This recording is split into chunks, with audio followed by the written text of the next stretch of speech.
online. Bom dia a todos na paz do Senhor, tudo bem? Estamos aí de volta com mais uma aula da revista da Escola Dominical do quarto trimestre, né?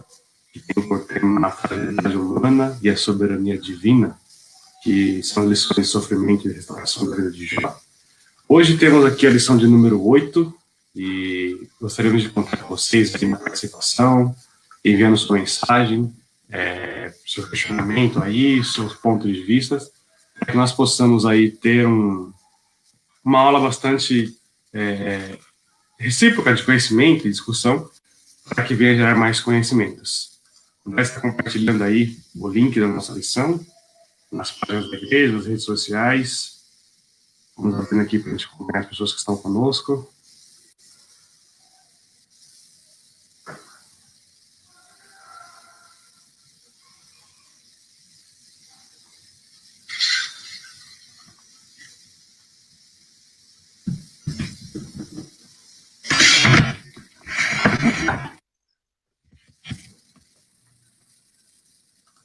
Bom, lembrando que sua participação é importante, então gostaria que vocês já viessem para a gente aí, mandando sua mensagem, bom dia. Temos aqui algumas conexões, a Verônica está com a gente, a comunidade está conectada. E eu vou iniciando aqui, mas antes, pastor, se o senhor quiser iniciar com uma oração, se o senhor puder, por gentileza, eu já passo a parte da leitura. Amém. Bom dia para todos, na paz do Senhor. Nós vamos orar, pedir que o Senhor venha nos abençoar de uma maneira toda especial e que o Senhor venha abrir o nosso entendimento para compreender o estudo desta manhã. Eu tenho certeza que vai falar muito a cada coração. Bendito Deus, eterno Pai, na Tua presença nós estamos, Senhor, te louvamos por mais esta oportunidade que o Senhor nos concede para juntos, Senhor, glorificarmos a Ti, exaltarmos a Ti, Senhor. Venha honrar a fé de cada um, Pai. Ó Senhor, trazendo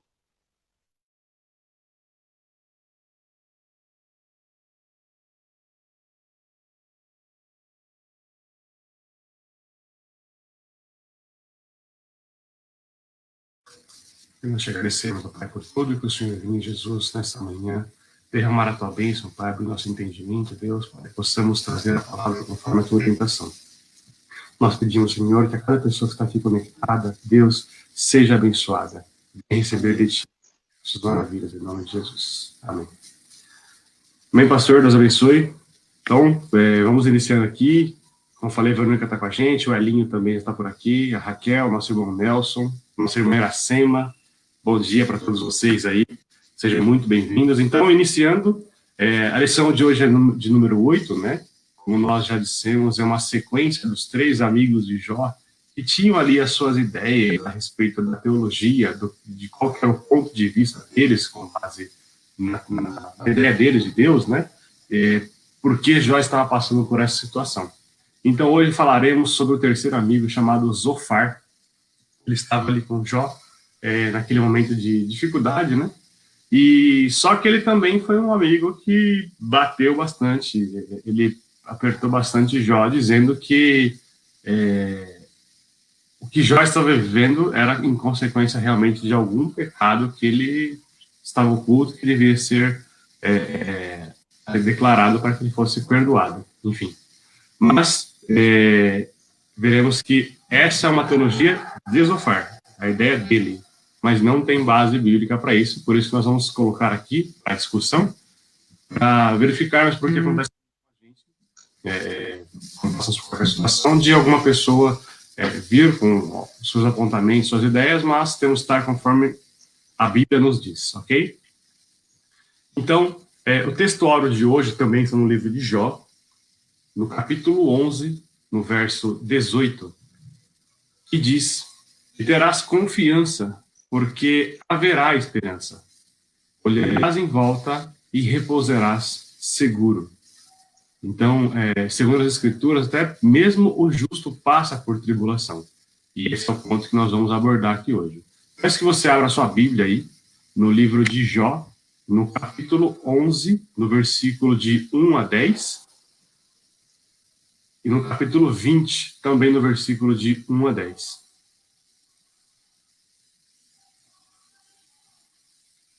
Vou repetir, livro de Jó, capítulo 11, no verso de 1 a 10, e depois no capítulo 20, de 1 a 10, que diz o seguinte: Então Zofar, da região de Naamá, em resposta disse: Será que todo esse palavrório vai ficar sem respostas? Por acaso, quem fala muito é quem tem razão? Jó, você pensa que não temos resposta?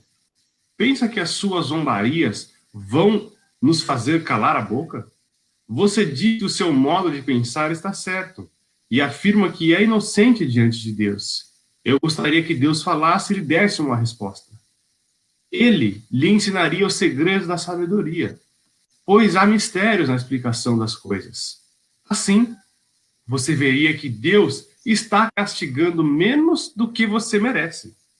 Você pensa que pode descobrir os segredos de Deus e conhecer completamente o Todo-Poderoso?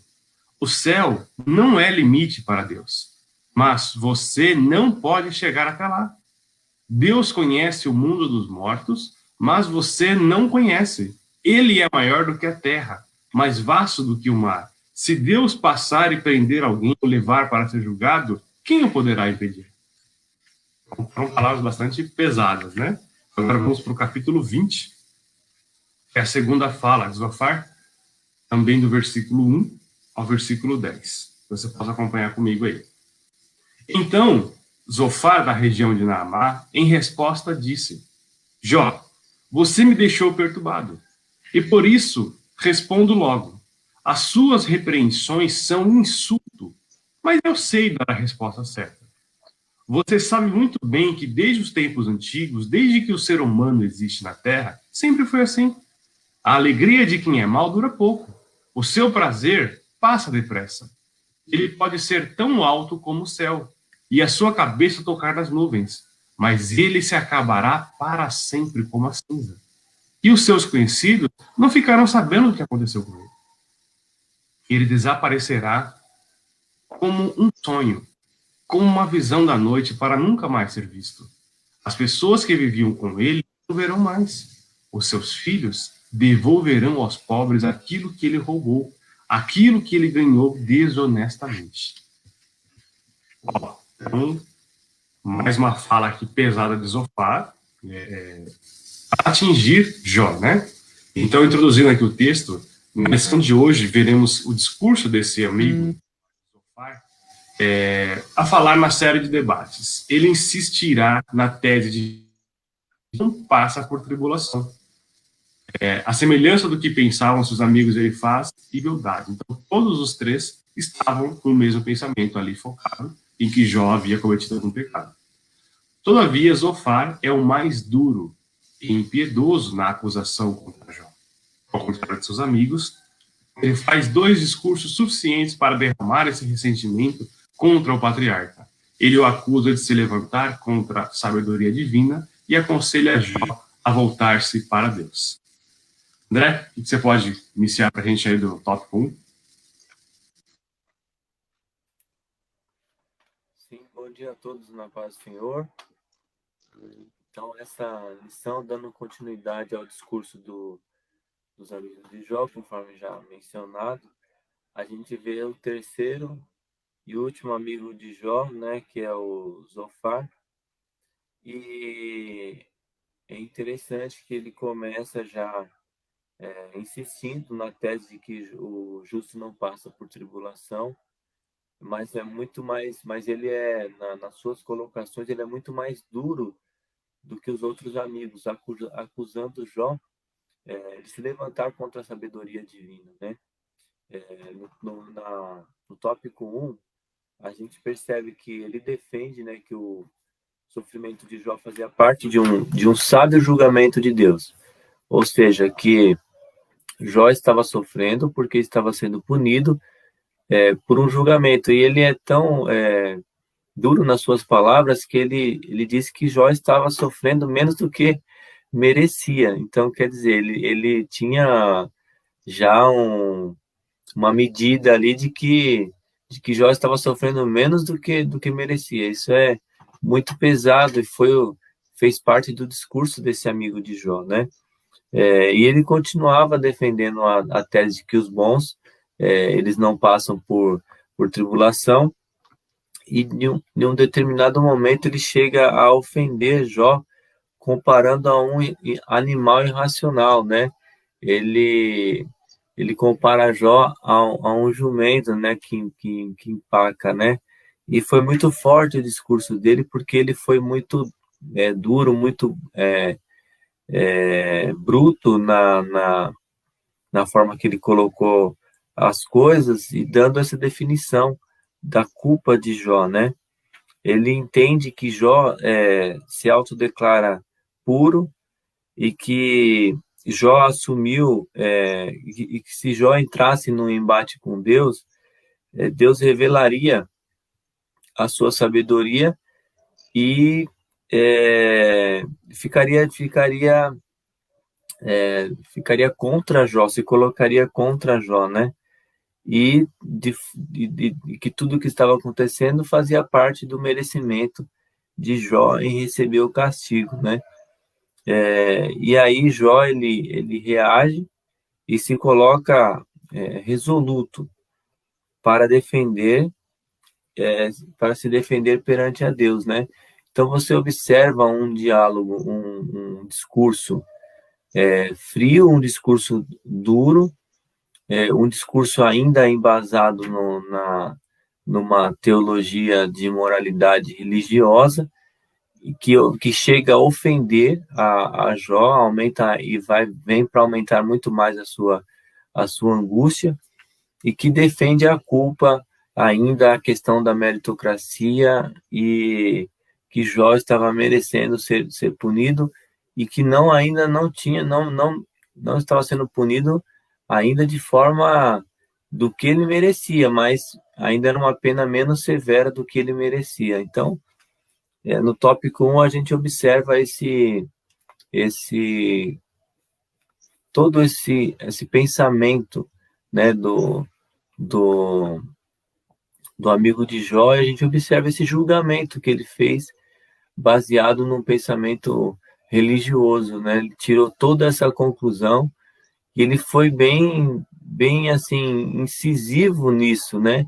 Defendendo, como foi feita a leitura aí da leitura da escola, a leitura bíblica, né? Mostrou ali que ele foi bastante assim, ele não arredou o pé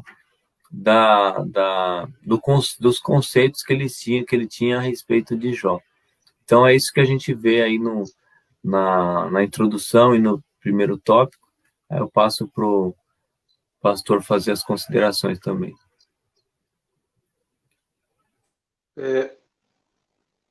A lição de hoje, ela vai dando mais ênfase a uma ideia, né, que começa lá com Elifaz, Bildade, e agora com Zofar.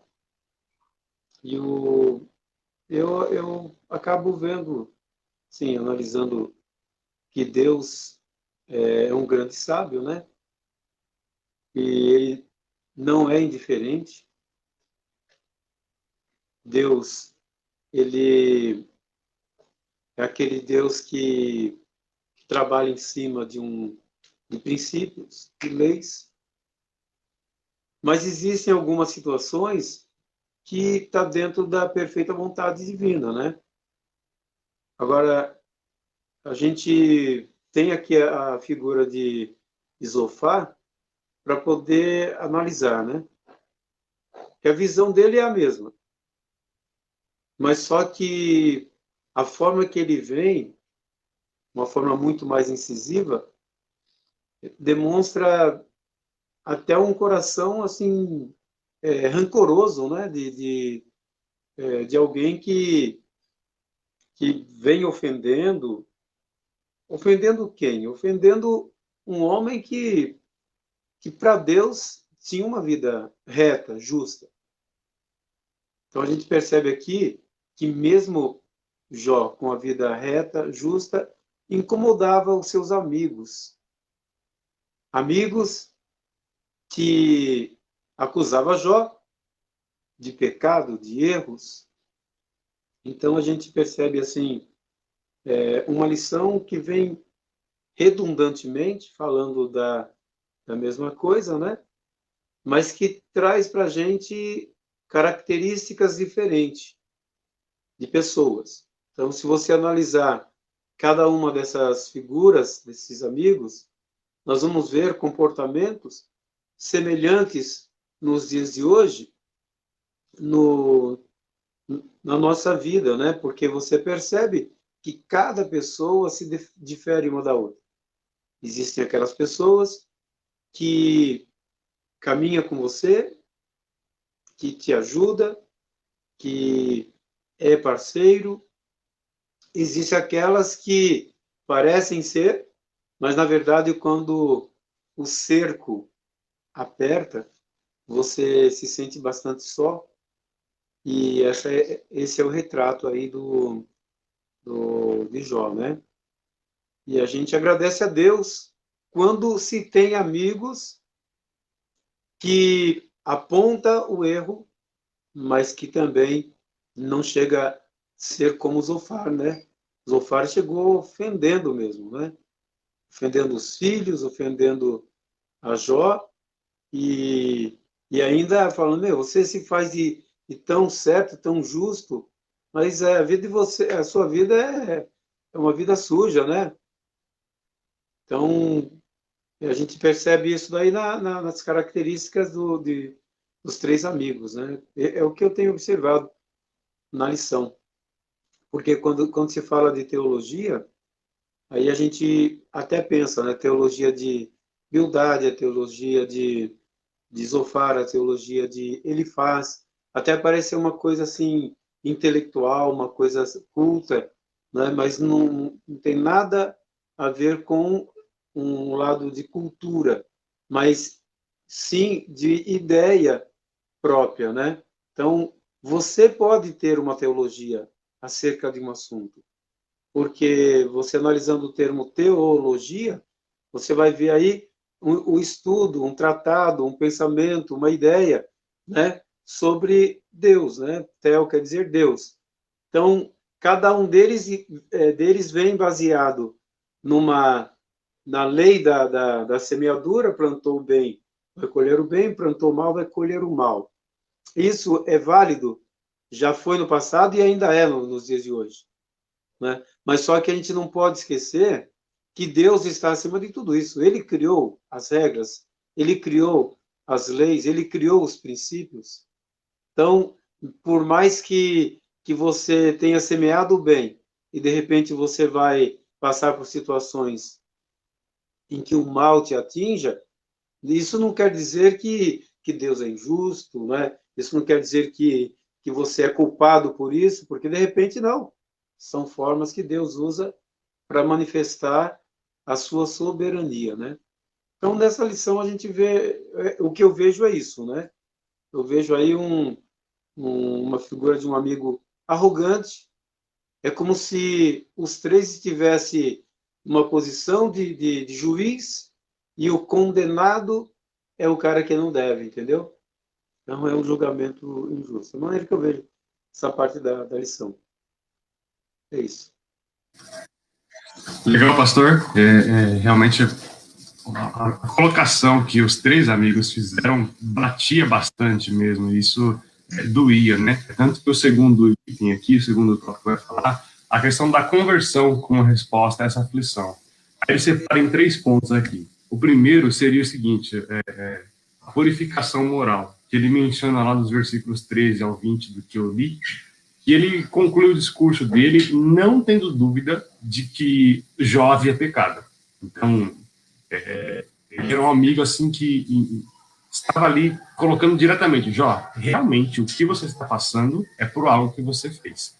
Então, ele colocou que Jó tinha que fazer 3 passos, era como se fosse um ritual para que ele fosse sarado disso. Ele colocou que ele tinha que ter uma conduta correta, ele tinha que orar e renunciar ao pecado. E aí, assim, Deus restauraria Jó dessa miséria. Só que aqui é um ponto que a própria lição já coloca que o Zofar, ele está se deixando ser levado, né, para aquele caminho que o próprio inimigo queria que Jó fizesse. Porque no segundo ponto fala o seguinte: é possível negociar com Deus? Então, dizem que o Zofar, né, induzia isso a Jó, dizendo para que ele negociasse com Deus para se ver livre de qualquer dificuldade. Se vocês lembrarem, era o mesmo que a gente falou lá no capítulo 1, versículo 9, que o diabo queria que Jó fizesse, porque ele disse que Jó só tinha aquela conduta correta, só tinha aquela postura diante de Deus por tudo aquilo que ele possuía. Então, a questão de ser interesseiro, né? Até eles trazem ainda a questão de algo que está baseado nas promessas da prosperidade, enfim, traz até a questão da lei da prosperidade de hoje, que é muito pregada. Então, se Jó tivesse feito exatamente essa negociação aí com Deus, assim como o Zofar havia aconselhado, ele menciona que ele teria feito exatamente o que o inimigo queria. E o terceiro ponto aqui seria em relação à angústia de Jó, né? Então, que diante dessas acusações que não paravam, tanto de Zofar, Bildade, dele faça, e do silêncio de Deus, né? Jó começa a ficar desanimado. Então, no capítulo 12, 13, a gente começa a perceber isso na leitura. E aí começa a aflorar, né, o ser humano em si. Então, o justo sofre. Se Jó seguisse o conselho, ele estaria assinando um termo de confissão, mas confessar algo que ele não havia feito, né? Então, até como o pastor falou, como alguém que está sendo acusado, levado ao ponto de assumir algo que realmente ele não fez. E aí, no capítulo 14, já desse livro, demonstra que a esperança dele já está se acabando. E aí até traz um comparativo de como uma flor, que ela é cortada, né, ou de uma sombra que desaparece, de um empregado que ele trabalha e logo é dispensado. Então, a esperança dele está se esvaindo. Então, no sentido de que, poxa vida, eu não fiz, mas será que seria esse o caminho, assim, de tantas incisões que os amigos faziam? Então, o tópico 2 aí, André, vai trazendo essa questão de trazer uma conversão, né, como resposta a essa aflição, dos amigos tanto insistir para que ele tornasse ali, assume logo, cara, o que você fez, porque as coisas vão realmente ser ajustadas para você. E, na verdade, como nós dissemos, é algo que não é verdade, né?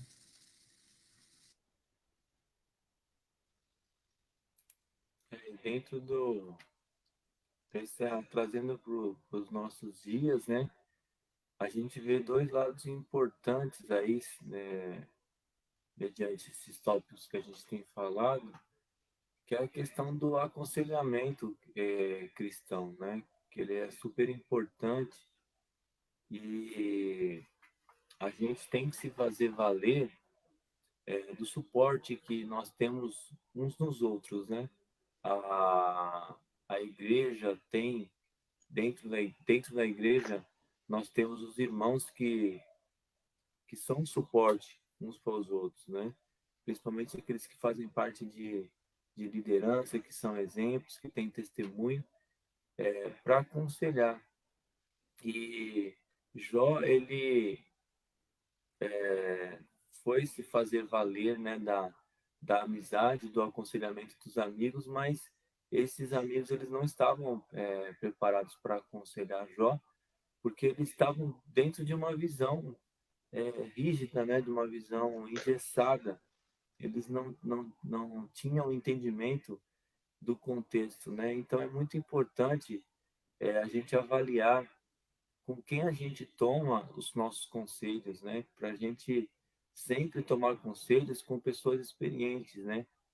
Porque a Bíblia mesmo ela mostra que nos conselhos há sabedoria, né?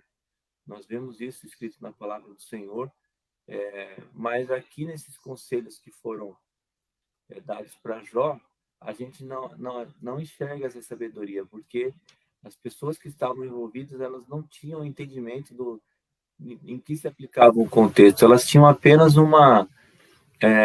uns padrões religiosos, rígidos, engessados, que eles não conseguiam flexibilizar para entender qual era realmente a vontade de Deus naquela situação.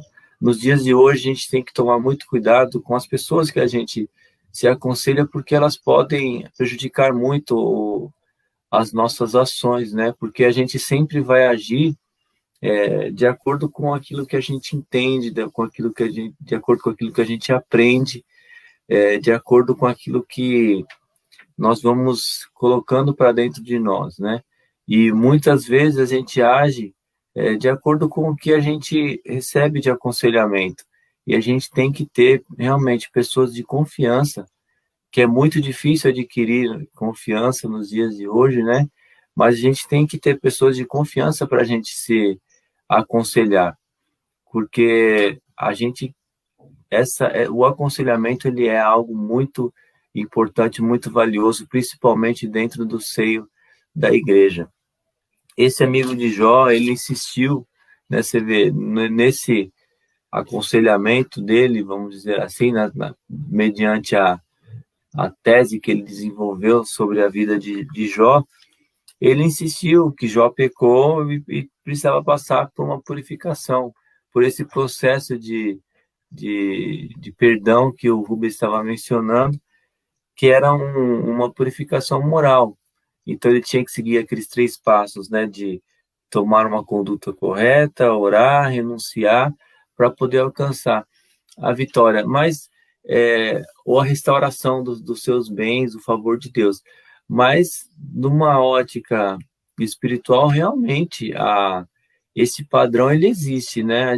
Você procurar ter uma conduta correta, orar, né, e renunciar, né, ao pecado é um padrão digno, né? Mas ali naquele instante, naquele momento, ele não se referia a Jó, porque Jó ele não havia pecado, ele simplesmente, mesmo sendo justo, estava ali passando por uma tribulação, né? Mas essa ideia a gente percebe que é somente um ritual. Na verdade, esse ritual, ele no intento dele, que o amigo de Jó passava, né, esse intento, era só mais uma negociação, né? Eu preciso agir dessa forma para que Deus haja de outra forma e venha me beneficiar. Era basicamente esse pensamento. E aí, o ponto principal para mim desse tópico 2 é entender que esse aconselhamento fora do padrão, né?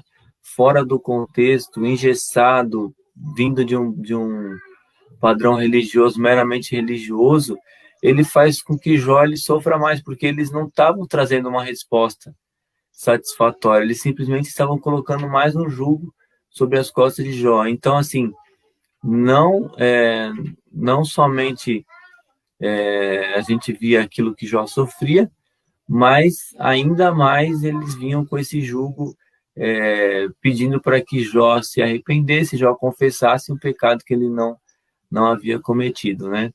Então, isso mostra que também as pessoas que vão aconselhar, elas têm que ter um conhecimento espiritual muito bom, né? Tem que ter um fundamento espiritual fora de um padrão religioso, e sim num padrão da graça, num padrão do amor e da soberania de Deus, dentro de um padrão espiritual, não de um padrão simplesmente religioso.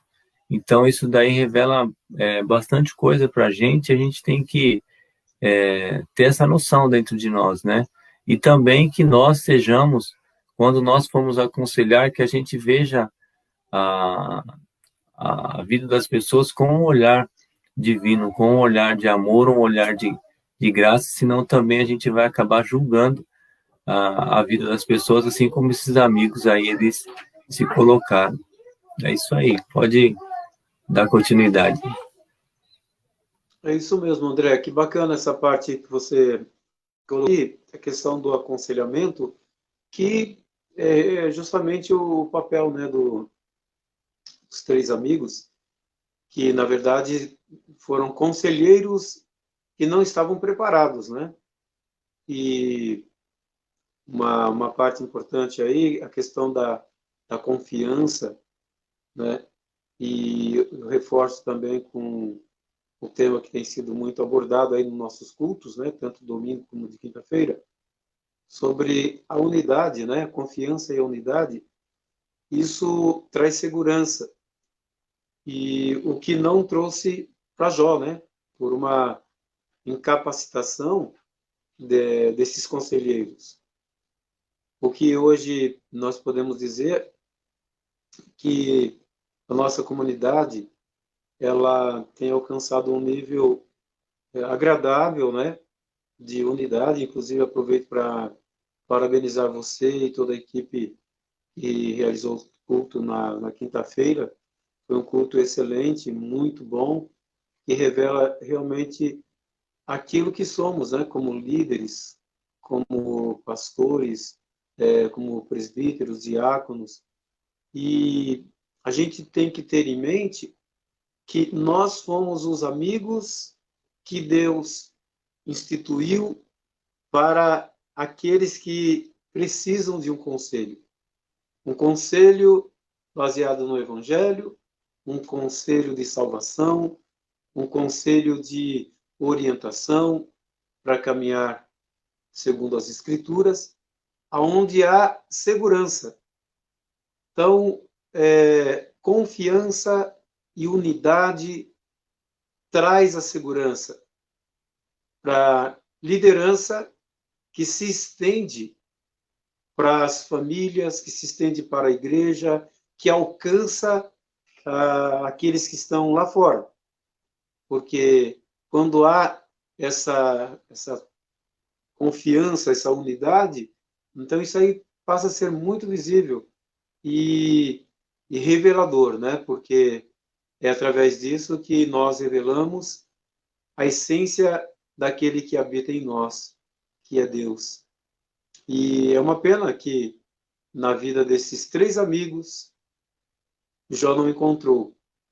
E o que a gente vê aqui no tópico 2, no item 3, a angústia de Jó, né? Se revelando, porque quem aguenta tantas acusações, tantas cobranças, aí é como se tivesse ali um martelo batendo na mente dele, de que ele pecou, aí ele pode até criar uma dúvida, será que eu pequei mesmo? Porque, mano, com tanta acusação, eu devo ter cometido algum erro mesmo, né? Mas só que Jó, ele foi um camarada muito firme, e ele tinha convicção de quem ele era diante de Deus, e ele sabia quem era Deus para ele, né? E percebemos aí uma lição, conforme você, André, colocou, que é muito interessante, como conselheiros, a gente nunca ter um espírito de acusação, mas sempre um amor sobejante do que é o amor divino, né? Não é um amor apenas de amigo, mas um amor divino, amor ágape, né?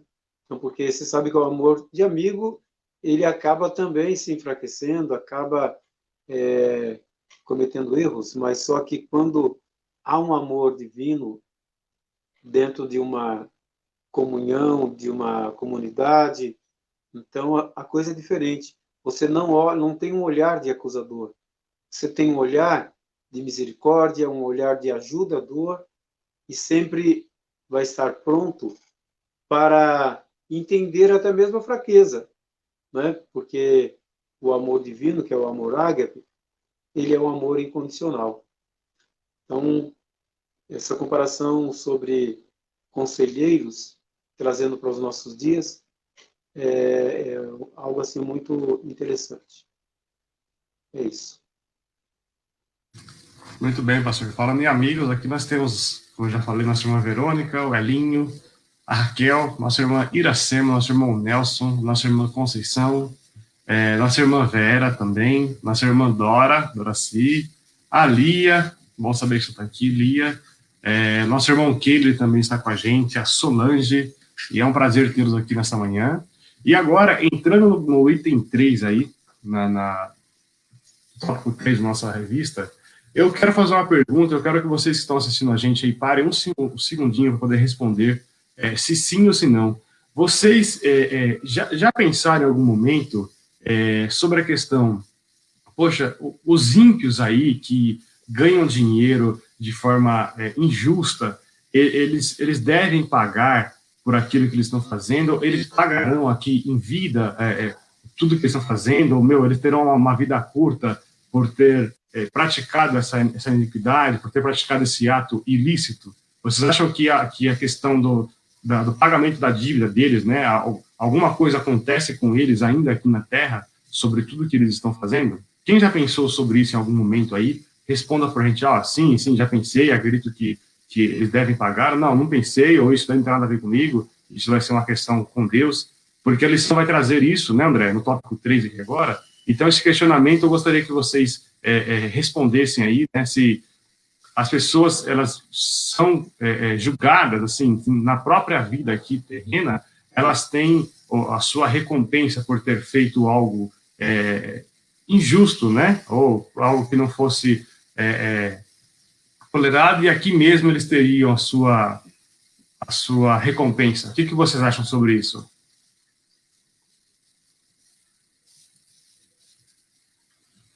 Quando o pessoal responde aí, pastor, a lição vai trazer sobre isso, né?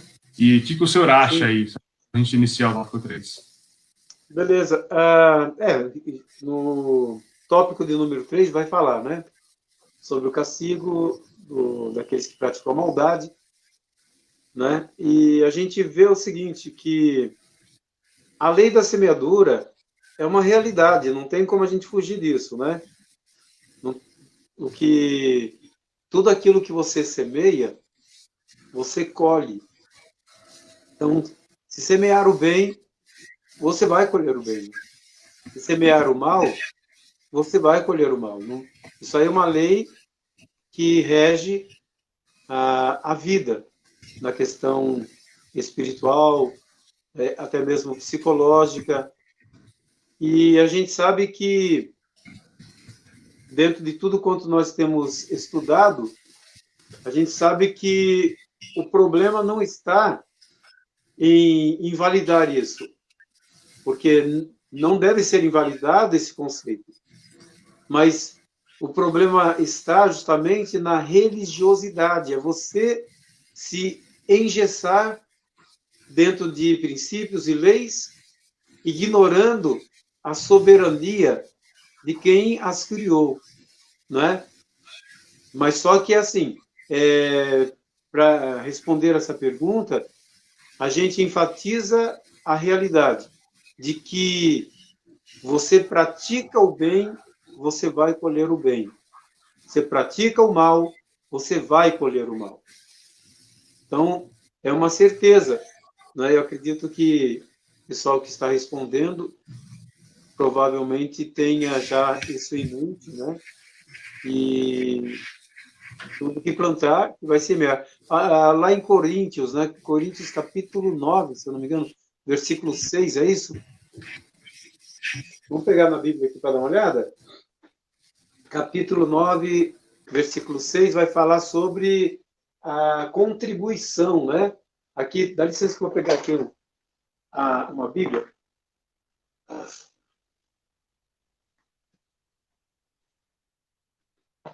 Deus enviou. Qual que é o livro que o pastor mencionou?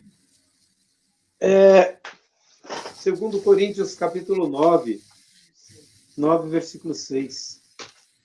Ele pega uma Bíblia, porque eu estou pegando tantas, mas aqui é só o Novo Testamento. O pastor tem razão. 2 Coríntios 9, 6 diz: lembrem disto. Quem planta pouco, colhe pouco. Quem planta muito, colhe muito. Exatamente isso. Inclusive, a Raquel já... Isso. É a lei da semeadura. O que plantar, você colhe. Esse é o apontamento. Sim. E é até importante para a gente, porque isso aí rege todo o sistema da nossa vida. Né? Então, por exemplo, você planta, você colhe. Agora, uma pergunta. Aonde você está lançando a tua semente? Se você lança a tua semente no campo da maldade, você vai colher o mal. Agora, você planta a tua semente em uma terra fértil, né? Praticando o bem, servindo a Deus, você vai colher o resultado disso. Você investe em jogos, por exemplo. Você investe em coisas materiais. Se você investir em jogatina, você investir em qualquer coisa em bebida, você está investindo errado. Você vai ter colheita do quê? De perdas, você vai ter colheita de enfermidades, você vai ter uma série de colheitas ruins. Agora, invista no reino. Aí você vai ver o quê? Você vai ver o Senhor abençoando a tua vida, o Senhor abençoando a vida de outros, o Senhor prosperando a sua obra, o Senhor prosperando a sua vida no dia a dia. Basta olhar para aqueles que se dedicam a fazer o bem, a viver em Cristo. Você vai ver o quanto essa pessoa tem sido abençoada por caminhar segundo essa orientação, não é? Então, é isso, Rubens e André. Realmente, aquilo que se semeia, se colhe. Legal.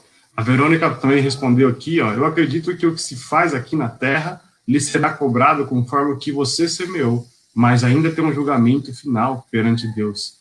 Concordo também com a Verônica. E aí, André, com base na lição, o que fala o tópico 3 da nossa revista de hoje?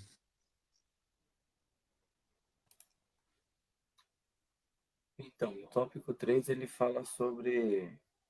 Primeiro ele começa no primeiro tópico, mostrando que Zofar, ele tinha um entendimento de que a prosperidade de Jó, ela adivinha da impiedade. Por isso que foi tão... Ela foi algo passageiro, né? Foi algo que houve uma perda repentina, e tudo de uma vez, né? Então, tem um ditado no mundo que se diz, vem fácil, vai fácil, né? E para o amigo de Jó, ele tinha recebido essa prosperidade, tudo que ele tinha, dentro de uma prática de impiedosa, né? Então, por isso que veio esse vento e levou tudo que ele tinha. Esse era o entendimento do amigo de Jó sobre a prosperidade dele. Então, por Jó ser ímpio e ter adquirido a prosperidade dele impiamente, dentro da lei da semeadura, aquilo que ele tinha plantado, ele colheu, que foi o quê? O mal sobre a vida dele, né? Esse era o entendimento. Aí, fechando a questão dos 3 amigos, né? Aí Jó, segundo o tópico 2 do item 3, Jó, ele fica diante de um paradoxo, né? São as ideias que se confrontam, não dava liga, não se fechava o assunto, não se criava uma definição na cabeça de Jó. Ele ficou num paradoxo, porque ele não tinha pecado, mas os amigos deles estavam imputando culpa nele. Só que Jó, ele vivia esse paradoxo por conta também da experiência, por conta do que ele observava, porque assim como Asaf observava a prosperidade dos ímpios, assim Jó também ele observava que os ímpios eles também prosperavam, né?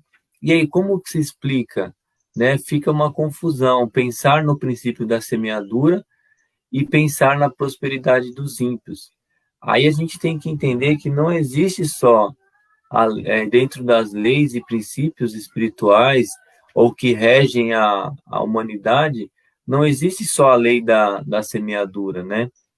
Deus, ele é soberano, ele governa, mas também existe aquela lei natural, a lei das coisas naturais, né? Que o sol, a gente vê em Mateus 5, diz assim, ó, para que sejais filhos do Pai que está nos céus, porque faz que o sol se levante sobre maus e bons, e a chuva desça sobre justos e injustos. Então, existe uma lei em que Deus governa todas as coisas e ele provê. Deus ele é o provedor que provê o sol e a chuva para todos, né? Independente se são bons ou maus, é, todos se beneficiam do sol e da chuva. Isso significa que os ímpios também podem prosperar, né? E o que é o ímpio, né? O ímpio é aquele que não quer compromisso com Deus, é aquele que não recebeu a Jesus como seu Senhor, que teve a oportunidade e não recebeu a Jesus como seu Senhor, como seu Salvador, que negou, e vive conforme a sua própria força e sua própria vontade, e que não segue os padrões morais e espirituais. Esse é o ímpio, né? Agora, pode o ímpio prosperar? Pode. Se o camarada estudou, se o camarada trabalhou, mesmo não, por exemplo, mesmo Deixa eu fazer um seguindo... comentário, André. Deixa eu fazer um comentário aí, que na verdade o que você está falando aí é muito, muito certo, né? E até só abrindo assim uns parênteses, porque assim o ímpio prospera até mesmo em cima da lei da semeadura, porque funciona para ele. Por exemplo, o que o ímpio faz? Ele investe também no trabalho, às vezes de forma justa ou não. Ele investe no trabalho, ele investe em adquirir riqueza. Ele vai colher aquilo que ele plantou, concorda? Agora, o que a gente precisa entender é assim, prosperidade é o que você mesmo tem até já ministrado sobre isso aí. Prosperidade não é aquilo que é você ganhar muito, mas é você ter com suficiência aquilo que você precisa. Agora, o justo, ele alcança recursos financeiros? Sim, ele investe para isso, e se ele investe, ele semeia. Então, ele colhe. Na verdade, eu não estou batendo de frente dessas afirmações, porque as afirmações que você tem colocado, ela é muito realista, e fala assim, que o sol vem para o ímpio como vem para o justo.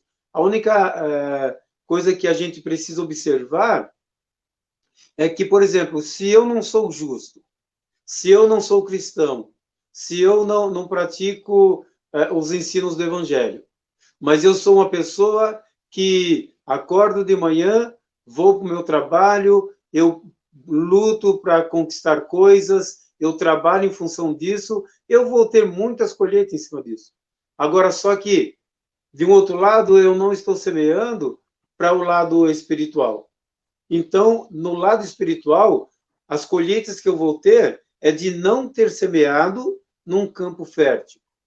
Não é verdade? Agora, a questão, assim, é preciso desassociar essa questão das conquistas, né, do ímpio, com aquilo que é a prosperidade. A prosperidade na visão do cristão, na visão bíblica, né? Então, o camarada semeia trabalhando de dia e de noite. O cara não é crente, o cara não serve a Deus, o cara não tem nada a ver com a Bíblia, mas ele tem um compromisso, porque o que eu quero é dinheiro. Ele vai ganhar dinheiro, porque ele está semeando nesse campo.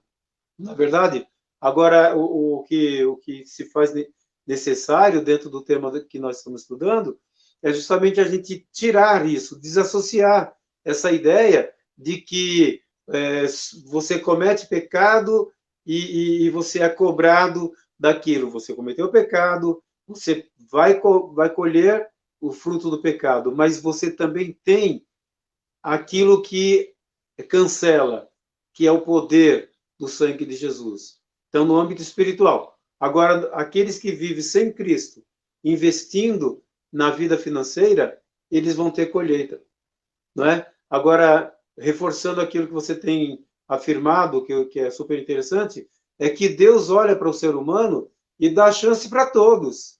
Fala, gente, eu dei semente para vocês, semeiam, não é? Aí aqueles que semeiam no campo da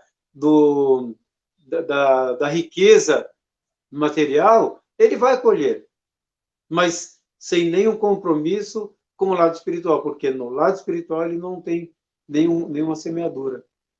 Só abrir esse parênteses só para poder colocar isso, André, mas reforçando tudo quanto você tem falado aí, tá? O ímpio, a diferença que eu vejo vamos ver assim, na prosperidade do ímpio é que a satisfação dele, o prazer e a satisfação dele não está em Deus. O foco da vida dele não está em Deus. Então ele trabalha diante daquilo que traz a satisfação para o seu próprio ego. Então você pode ver que pessoas, por exemplo, que têm você pode ver alguém que tem muito dinheiro, que é famoso, que tem a saúde cuidada através de médicos do melhor padrão, do mais alto padrão. Tem uma vida ali cercada por regalias, por provisões de todos os lados, né? Então, assim, você vê que tem pessoas que, mesmo não tendo o coração em Deus, tendo a sua satisfação nas coisas do mundo, ele vive em cima disso, né? E ele alcança, a prosperidade dele é essa. Só que o fim, mesmo ele tendo condições, tendo uma boa saúde, acompanhamento médico, tendo várias casas e mansões, tendo dinheiro, tendo luxo, viajando, usufruindo das coisas deste mundo, ele não está semeando em Deus. Então, o que ele vai colher de Deus vai ser o quê? Vai ser a condenação. Então, isso é importante porque foi aí que o coração de Asaf, do salmista, né, descansou, porque ele entendeu que toda aquela prosperidade, aqueles bens, aquela até longevidade que os ímpios tinham, ela não se refletia o quê? Na salvação, na, na, no cuidado que Deus tem com aquele que é seu, como filho, né? Então, aí que o salmista descansou, entendendo o fim deles, né? Que não importa o que você tem aqui na terra, não importa os bens que você acumule, as riquezas que você tenha, o luxo, a longevidade que você alcance, se você não semear no amor de Deus, não semear na salvação e não se constituir filho de Deus para alcançar a vida eterna, que é a maior dádiva, o maior presente que o ser humano recebe. Então, isso é importante, que essa prosperidade dos ímpios, ele colhe o que ele planta dentro sabe, do seu ego, da sua vaidade, sabe, para satisfazer a si mesmo, a sua própria vaidade, mas ele não semeando em Deus, ele está separado de Deus. Então, o que ele vai colher? Vai colher a condenação. Até aí se aplica o princípio da semeadura. E outras particularidades, né, o Rubens? Porque, por exemplo, tem pessoas que têm uma riqueza, né? Não investem em relacionamentos, por exemplo, não semeiam no relacionamento conjugal. O que acontece? Divórcio, e a vida sentimental nunca é baseada nos conceitos de família. E ele semeia sempre o que? A imoralidade. E ele vai viver sempre os frutos daquilo que ele colheu, né, na imoralidade. Então, assim, a gente vê vários aspectos que existem na vida do ímpio no que diz respeito ao princípio da semeadura, né? Mas a gente se apega muitas vezes na prosperidade que ele tem, na riqueza, entendendo que prosperidade é riqueza, mas não é dessa forma. Então, são várias questões que a gente observa. Mas se você pegar aquele camarada que não se rendeu a Deus, não se rendeu aos pés da cruz, mas que cuida da sua família, mas que investe bem o seu dinheiro, mas que trabalha, ele vai colher o fruto disso, mas ele não vai colher o fruto da salvação, porque ele não plantou essa semente. Eu vejo dessa forma aí, e passo para vocês comentarem.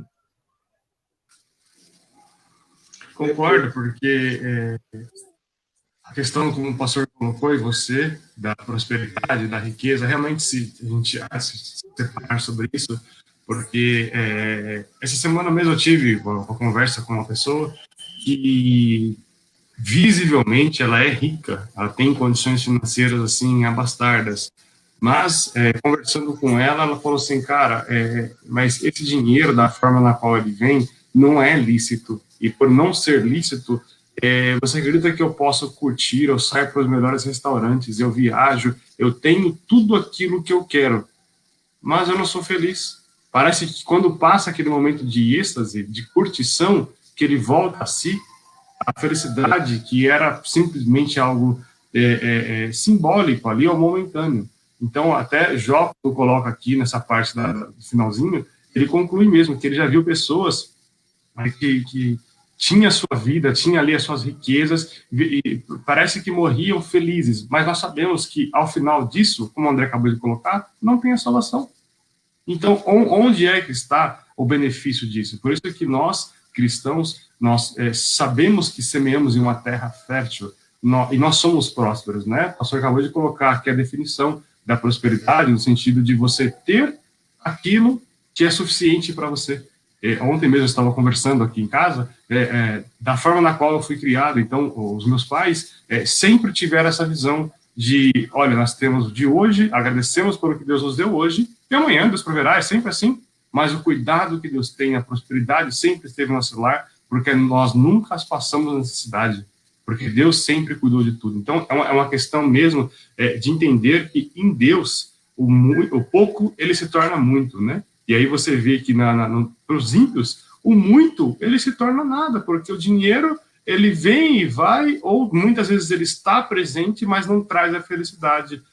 Como até mesmo André disse, pessoas que têm muitos cuidados médicos, têm a melhor assistência, mas às vezes morrem por algo que nem a medicina pode cuidar, porque Deus poderia fazer, mas ele não tem acesso a Deus para que fosse curado. Então, são pontos mesmo que nós vemos que realmente a diferença entre o ímpio e o justo nessa situação é a presença de Deus na vida. Então, é algo que é bastante... que nos completa, né, pastor? É algo que bastante nos traz a tranquilidade de saber que estamos semeando, e aí sim, semear com palavras de bênção, com ministrações, com algo que a gente vai semear na vida de pessoas e teremos o galardão lá em cima, não é verdade, pastor? É isso mesmo. A gente vive para isso, né? O que a gente precisa entender é o seguinte, que por mais que a gente busque um conforto, isso é necessário, né?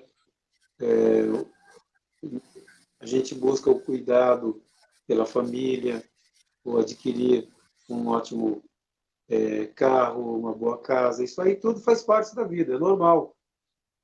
Mas a gente sabe que, acima de tudo isso, está o cumprimento do nosso dever em pregar o Evangelho, em salvar vidas para o reino, em acudir aquele que tem a necessidade, né, dos momentos que você pode dar uma mão amiga, uma ajuda.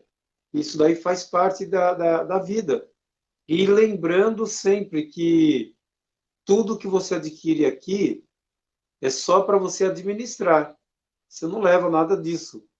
Então, Deus ele te dá uma chance de você ter muita coisa. Durante a vida toda você acaba tendo bastante recursos. Mas o que você faz com esse recurso?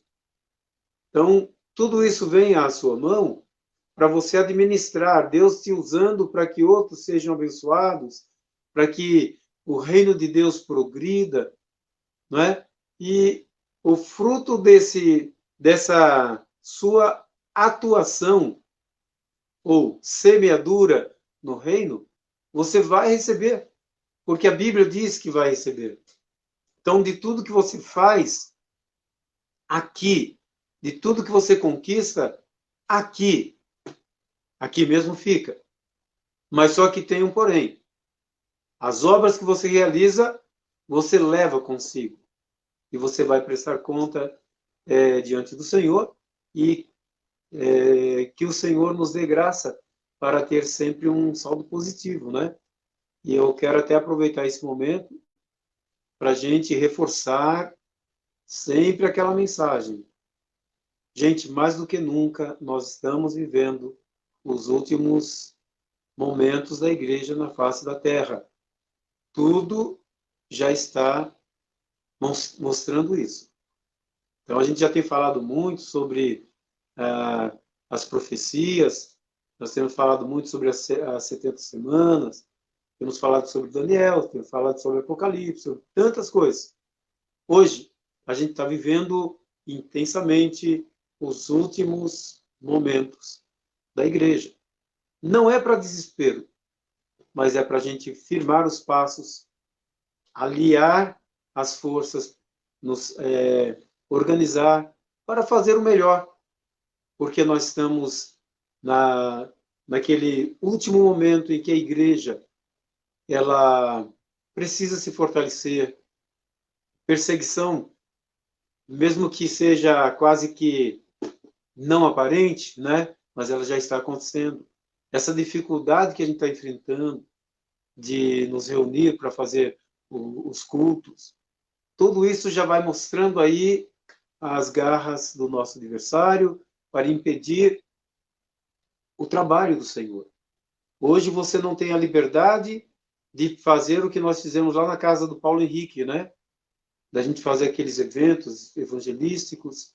Hoje você não tem a liberdade de chegar numa casa e fazer esse evangelismo, porque há uma preocupação. Até para receber alguém em casa, há uma preocupação. E quem está no comando de tudo isso? Né? Quem está no controle de tudo isso? E o mais interessante, a Bíblia já nos fala sobre isso. Há muitos anos atrás ela já tem falado. Então, vamos investir no lugar certo. Ganhar vidas para o reino. Aproveitar os momentos que nós temos para estarmos na igreja. Para unir as forças. Apoiando o pastor, apoiando os líderes, apoiando aqueles que Deus escolheu para estar à frente do rebanho, juntamente conosco. E vamos fazer com que o reino de Deus progrida. Essa é uma semeadura que vale a pena. E eu encerro aqui as minhas considerações em nome do Senhor. Amém. É profundo mesmo, a gente realmente se atentar a esses últimos momentos, né? Então, só finalizando aqui, pastor, a lição de hoje, nós vimos como Jó continua sua defesa contra os argumentos de seus amigos, que insistem em acusá-lo de pecado. Ele está convencido de que é inocente e que não cometeu nada que justifique tamanho sofrimento. Os amigos de Jó, por desconhecer as razões de seu sofrimento, o acusam de forma impiedosa. E o patriarca, por desconhecer a ação de Deus nesse episódio, chega ao limite do desespero e desesperança. Todavia, como das outras vezes, mesmo angustiado e não sabendo como Deus permitiu tudo isso, Jó não diz palavras blasfematórias contra o seu Criador. Então ele se manteve ali como um servo fiel. Então essa foi mais a lição de hoje, de número 8, ponto de vista do terceiro amigo aí, para que nós possamos analisar, né, que as pessoas de repente têm visões distorcidas da realidade, né, mas temos que confiar no Criador e saber que sim, Ele está presente em todas as situações. Então que nós possamos aí ter essa lição de vida para nós, né, e possamos aplicar isso. André, está com você. Amém, é isso aí. Eu agradeço mais uma vez essa oportunidade. Acho que foi bem dinâmica a escola, bastante informação a gente pôde extrair dessa lição. E agora é esperar a próxima aí que vai ser bênção também. Agradeço aí mais uma vez todos que participaram conosco. E domingo que vem estaremos juntos novamente. Hoje, às 18 horas, temos o nosso culto presencial e online. Então, que possamos estar juntos aí, porque é importante vivermos essa comunhão que Deus tem já derramado sobre nós aí, e nós estejamos juntos até a vinda do nosso Senhor. É isso aí, Deus abençoe a todos. E, pastora, você vai orar? É isso aí. Então, confirmando, né? Hoje à noite, a partir das 18 horas, estaremos juntos e que Deus continue abençoando a vida de cada irmão, de cada líder da nossa comunidade e vamos unir essa força aí e cada dia mais fazer o melhor para o reino. Amém? Que Deus abençoe até a noite, se Deus quiser. Deus abençoe. Deus abençoe.